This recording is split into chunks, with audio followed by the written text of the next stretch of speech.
त्रिदलं त्रिगुणाकारं त्रिनेत्रं च त्रियायुधं त्रिजन्म पापसंहारम् एकबिल्वं शिवार्पणम्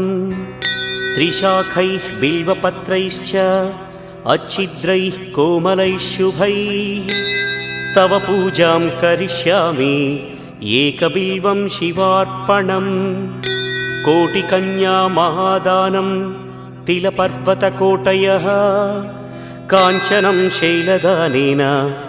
एकबिल्वं शिवार्पणम् काशीक्षेत्रनिवासं च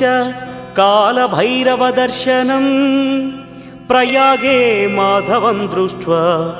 एकबिल्वं शिवार्पणम् इन्दुवारे व्रतं स्थित्वा